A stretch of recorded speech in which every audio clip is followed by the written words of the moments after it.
여러분 반갑습니다. 삼성전자 주가 67만원, 간밤 노무라가 새로 제시한 목표 주가입니다. 지금 주가가 30만원대 중반인데 거기서 거의 2배를 더 보는 숫자입니다. 여기서 한 박자 멈칫하게 되는 게 당연합니다. 삼성전자는 올봄 저점 56,000원대에서 이미 6배 가까이 올라온 종목이거든요. 이미 이만큼 올라왔는데 증권사는 왜 목표가를 더 올려잡을까요? 오늘은 그 간극을 따라가 보겠습니다. 목표가를 끌어올린 근거는 멀리 있지 않습니다. 이번 주 메모리 시장에서 확인된 두 가지, 마이크론이 보여준 업황 신호와 삼성전자가 직접 쌓고 있는 카드입니다. 오늘은 세 가지를 순서대로 보겠습니다. 첫째, 마이크론이 보여준 게 깜짝 실적 한 번인지 메모리라는 산업의 성격이 바뀌는 신호인지. 둘째, 그 재계산에서 삼성전자가 받는 몫이 무엇인지, HBM 추격과 그 너머의 사업까지. 셋째, 회사가 직접 밀어올리는 부분과 외국인 수급이 어디까지 따라오는지. 먼저 시장 전체부터 보겠습니다. 코스피는 8,800 부근에서 시작해 하락하는 움직임을 보이고 있습니다. 이 지수의 최근 일주일은 그야말로 출렁임의 연속이었습니다. 6월 22일 9,114까지 올라 사상 처음 9,000선을 밟았던 지수가 바로 다음 거래일인 23일 8,203으로 내리꽂혔습니다. 그리고 24일 8,471, 25일 8,930으로 되돌아왔다가 오늘은 다시 한 박자 쉬어가는 흐름입니다. 이 급등락의 진원지는 삼성 내부가 아니었습니다. 미국 기술주의 변동성이 먼저 흔들렸고 그 파동이 한국 시장으로 그대로 옮겨온 자리였습니다. 삼성전자도 같은 궤적을 그렸습니다. 23일 31만원까지 밀렸던 주가가 25일 35만 8,500원으로 올라서며 52주 최고가 37만 4,500원을 코앞에 뒀고 오늘은 장중 33만원 부근에서 호흡을 고르고 있습니다. 환율은 이 구간 내내 높은 자리에 머물러 있습니다. 원달러는 6월 24일 기준 1,542원, 최근 1,530원 위를 좀처럼 내려오지 못하고 있습니다. 고환율은 외국인에게 환차손 부담으로 남습니다. 지수와 삼성전자가 반등했는데도 외국인 발걸음이 더딘 배경 중 하나입니다. 실제 수급이 그 점을 보여줍니다. 삼성전자 외국인 보유율은 6월 18일 47.62%에서 25일 47.37%까지 6거래일 연속 내려왔습니다. 25일만 떼어보면 기관이 약 341만 주를 사는 동안 외국인은 약 177만 주를 팔았습니다. 국내 자금이 받치고 외국인이 비우는 엇갈림이 이어진 셈입니다. 그래서 지금 시장이 보고 있는 건 삼성전자가 오늘 몇 퍼센트 움직였느냐가 아닙니다. 신고가 문턱까지 올라온 이 흐름을 외국인이 언제부터 다시 받아주느냐입니다. 이제 종목 안으로 들어가겠습니다. 노무라의 목표가 사냥이 갑자기 나온 건 아닙니다. 그 바탕에는 마이크론이 깔려 있습니다.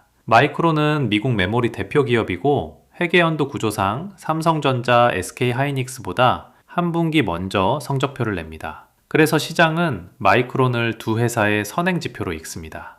이번 발표에서 마이크론이 내놓은 매출은 414억 달러, 시장이 보던 359억 달러를 크게 웃돈 숫자였습니다. 그런데 정작 시장이 주목한 건 지나간 분기의 매출이 아니라 다른 두 가지였습니다. 하나는 다음 분기 가이던스, 다른 하나는 계약 구조입니다. 먼저 마진을 보겠습니다. 물건을 팔아남기는 비율, 즉 총마진이 이번에 80%를 넘긴 것으로 거론됩니다. 만원짜리를 팔아 8,000원이 남는다는 뜻입니다. 메모리에서 좀처럼 보기 어려웠던 수익성이고 이게 다음 분기에도 유지되느냐가 관건입니다. 계약 구조는 더 묵직합니다. 마이크론은 이번에 핵심 고객들과 5년짜리 장기 공급 계약을 한꺼번에 16건 맺었다고 밝혔습니다.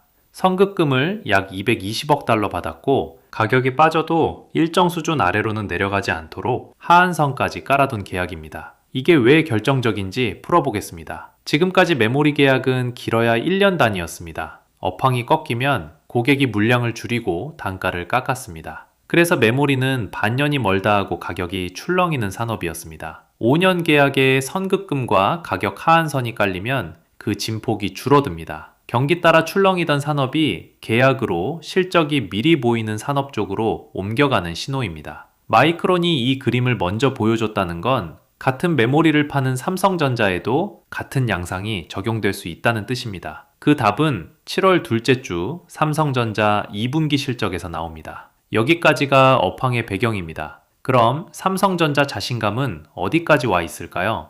아직 많은 투자자들은 삼성전자를 HBM에서 한 발 늦은 회사로 봅니다. 숫자만 보면 그렇게 읽힐만 합니다. 올해 1분기 HBM 점유율은 SK 하이닉스가 58%, 삼성전자가 21% 수준입니다. 그런데 시장이 보는 건 그 절대 숫자가 아니라 기울기입니다. 1년 전만 해도 점유율에서 하이닉스가 70%, 삼성은 13%였습니다. 1년 만에 두 자릿수 격차를 눈에 띄게 좁힌 겁니다. 그 추격의 중심에 차세대 제품 HBM4가 있습니다. 삼성전자는 올해 2월 HBM4를 세계 최초로 출하했고 출하 2주도 안 돼 누적 매출 10억 달러를 넘겼습니다. 새 제품이 나오자마자 이 속도로 팔리는 건 흔치 않습니다. 보통 신제품은 고객사 검증에 한참이 걸리기 때문입니다. 삼성전자는 여기에 무게를 더 싣고 있습니다. HBM용 D램 웨이퍼 투입량의 절반, 월 7만 5천 장가량을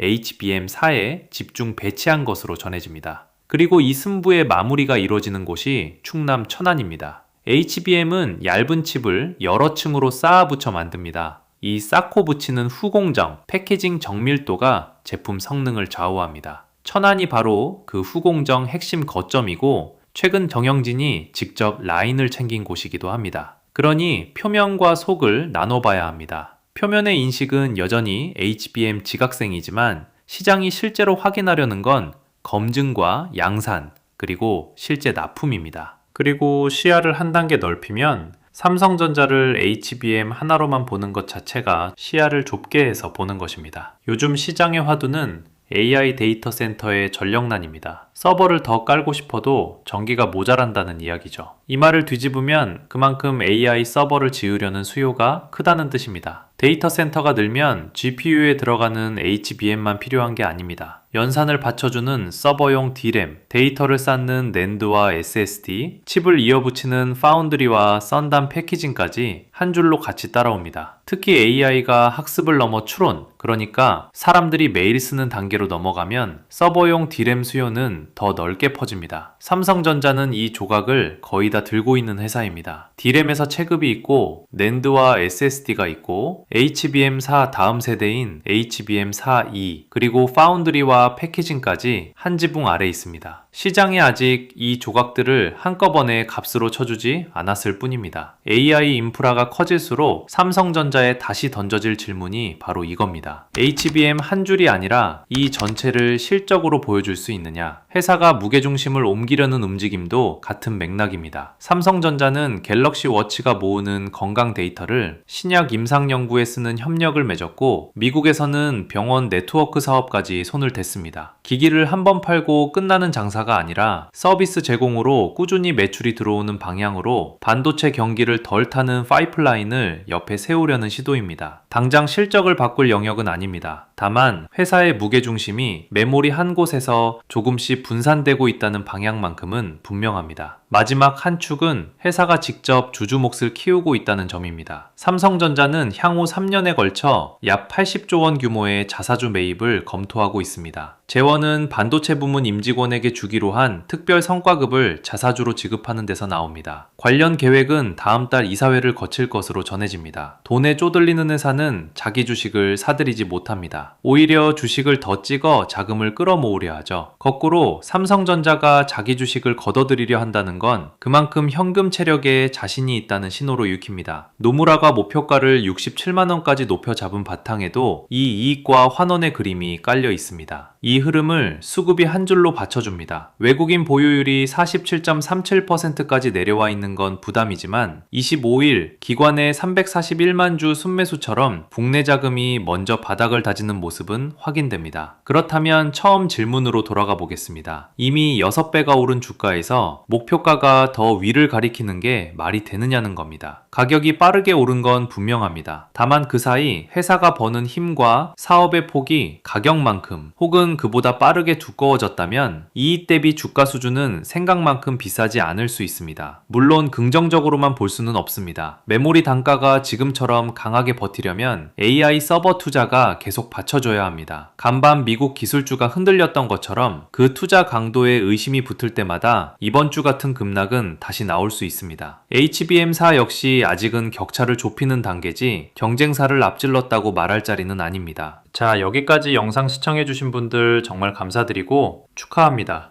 왜냐하면 오늘 짚어드린 삼성전자처럼 모멘텀은 물론이고 잠재력까지 뛰어난 그야말로 폭등 직전 종목을 받아보실 수 있는 기회이기 때문입니다. 제가 최근에 알려드린 후성이라는 종목입니다. 보시는 것처럼 급등 직전 종목의 추천 매수가 매도가 그리고 강력한 매수 근거와 함께 구독자분들에게 문자로 보내드렸습니다. 구독자분들은 이 문자 하나로 4일 만에 100%의 수익률을 달성하고 그 기쁨을 만끽하고 계십니다. 영상으로만 종목을 접하시게 되면 시장에서는 이미 그 가치를 반영해버려서 골든타임을 놓칠 수 있습니다. 그래서 저는 구독자분들에게 장 시작 오전 9시 이전에 곧 급등하거나 단기 수익이 가능한 종목들을 미리 알려드리고 있습니다. 아침부터 스트레스 받으면서 힘들게 매매하실 필요가 없어지게 됩니다. 그렇다면 그 정보를 받아볼 수 있는 방법 지금 알려드리겠습니다. 먼저 영상을 끝까지 보신 후 구독과 좋아요를 누르신 다음에 문자 메시지로 숫자 7만 보내주시면 됩니다. 정말 간단하죠? 화면에 보이는 전화번호로 숫자 7만 보내주시면 추천 매수가와 매도가는 물론이고 추가 상세 자료집까지 보내드립니다. 당연히 100% 무료이니까 부담 갖지 마시고 얼른 연락주세요.